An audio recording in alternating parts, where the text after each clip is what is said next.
The night air was thick with silence. Outside, the village dogs howled at the moon, but inside the small hut, Juma and Achieng stood frozen in time. His hand still rested on her arm, half human, half serpent. Achieng looked at him for a long moment, searching his face. "You are sure?" she asked. Juma wasn't sure of anything, but he nodded anyway. Achieng exhaled, her body relaxing. She uncoiled slightly, her form shifting before his eyes. Slowly, the scales retreated, her long tail shrinking away, and in a few heartbeats, she stood before him as the woman he had married. No one would have guessed what she truly was. She stepped closer, cautiously, as if afraid he might change his mind. "You must never tell anyone," she said. Juma nodded again. He knew what would happen if the village found out. They would not listen to reason. They would not care that she had done nothing wrong. She would be hunted, driven away, or worse.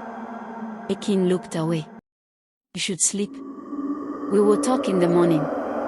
Juma lay down on the mat, but sleep did not come easily. Every time he closed his eyes, he saw the moment her body had shifted, the gleam of scales in the moonlight. But he also saw the way she had smiled at him by the river.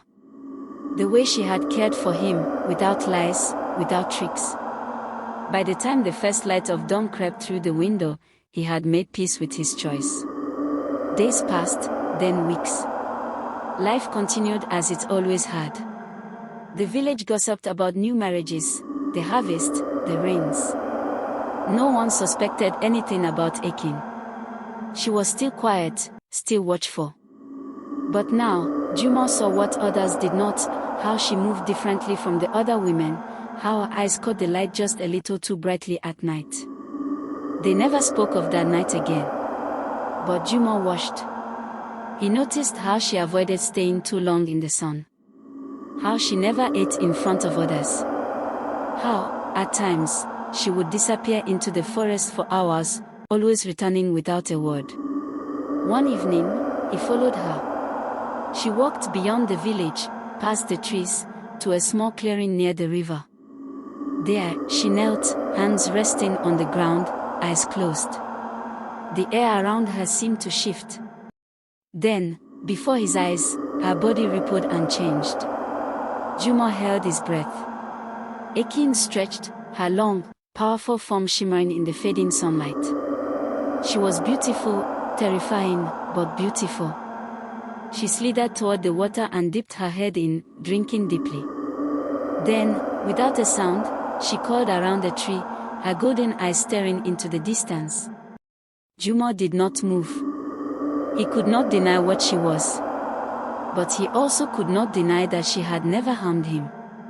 After some time, Achieng shifted back into her human form, gathered her cloth around her shoulders, and turned, only to freeze. Juma stood there, exposed. For a long moment, neither spoke. Then, softly, she said, "You should not have followed me." Juma swallowed. "I had to know." Achieng's face held no anger, no fear. Just sadness. "Do you regret staying?" Juma thought about it. About the secrets, the risks.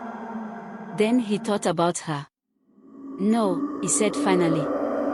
"But I need to understand." Achieng hesitated, then nodded. "Then you must listen carefully." And as the night deepened, she told him everything. Achieng had never been fully human. She had been born from a mother who was like her, a woman of two worlds. She had lived among humans her whole life, always hiding, always moving when people got too curious. "Not all of us are kind," she admitted. "Some are dangerous. Some see humans as prey." Juma felt a chill run down his spine. "And you?" She met his gaze. "I chose to live as a woman. To love as a woman." Juma studied her, the way the wind lifted her dark hair, the way her eyes softened as she looked at him. He believed her. But belief did not erase the danger. "If the village finds out." "They won't," Achieng said firmly. Unless you tell them. Juma thought of his people, the ones who had raised him, laughed with him, walked the land beside him. If they knew, they would turn on her in an instant. And if they turned on her, they would turn on him, too.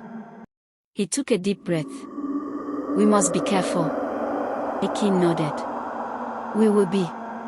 That night, they walked back together in silence. Juma knew his life would never be the same. But as he took her hand in his, he also knew he had made his choice. And he would live with it, no matter what came next. For better or worse, she was his wife. And he would protect her, just as she had protected her secret.